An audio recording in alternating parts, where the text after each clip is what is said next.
Everyone, আজকে আমি SLST এডুকেশনের unit 2 psychological foundation of education এখান থেকে কিছু এমসিকিউ কোশ্চেন নিয়ে প্র্যাকটিস করব। দেখো, প্রাচীন ধারণা অনুযায়ী মনোবিজ্ঞান হলো আত্মার বিজ্ঞান, মনের বিজ্ঞান, চেতনার বিজ্ঞান, আচরণের বিজ্ঞান। প্রাচীন ধারণা অনুযায়ী মনোবিজ্ঞানটা কি, একটু এর সাইকোলজির ডেফিনেশনটা দিলে ক্লিয়ার হয়ে যাবে। মনোবিজ্ঞানের ইংরেজি প্রতিশব্দ হচ্ছে সাইকোলজি। এই সাইকোলজি শব্দটি দুটি গ্রিক শব্দ থেকে এসেছে, একটা সাইকি এবং একটা লজস। সাইকি কথার অর্থ হচ্ছে সুল এবং লজস কথার অর্থ হলো সায়েন্স। সুতরাং প্রাথমিক অবস্থায় যে বা প্রাচীনকালে যে সাইকোলজি শব্দটির অর্থ ছিল সেটা হচ্ছে আত্মার বিজ্ঞান। তাহলে এখানে যেটা সঠিক অ্যান্সার হবে অপশন এ।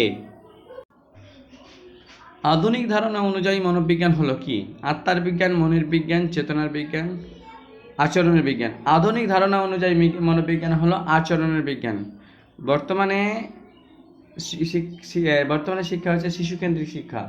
শিশুর আগ্রহ, চাহিদা, সামর্থ্য, ক্ষমতার উপর ভিত্তি করে বর্তমানে শিক্ষা দেওয়া হয়ে থাকে। তাই শিক্ষকের মনোবিজ্ঞান সম্মত জ্ঞান একান্ত দরকার। তাই বর্তমানে আধুনিক ধারণা অনুযায়ী মনোবিজ্ঞান হলো আচরণের বিজ্ঞান। শিক্ষার যে ক্ষেত্রটি মনোবিজ্ঞানের দ্বারা প্রত্যক্ষভাবে নির্ধারিত হয় না তা হলো কি? পাঠ্যক্রম, শিক্ষণ পদ্ধতি, শিক্ষার লক্ষ্য, শৃঙ্খলা। শিক্ষার যে ক্ষেত্রটি মনোবিজ্ঞানের দ্বারা প্রত্যক্ষভাবে নির্ধারিত হয় না তা হলো শিক্ষার লক্ষ্য। সঠিক যেটা অ্যান্সার হবে অপশন সি। ব্যুৎপত্তিগতভাবে মনোবিজ্ঞান কথার অর্থ কি? ব্যুৎপত্তিগতভাবে মনোবিজ্ঞান কথার অর্থ হচ্ছে সমাজবিজ্ঞান, আচরণের বিজ্ঞান, শিক্ষা মনোবিজ্ঞান, আত্মার বিজ্ঞান।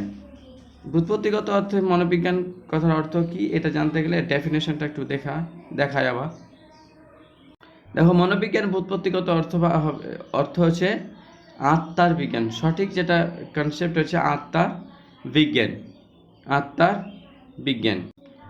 তো ব্যুৎপত্তিগতভাবে মনোবিজ্ঞান কথাটির অর্থ হলো আত্মার বিজ্ঞান। সঠিক অ্যান্সার অপশন ডি।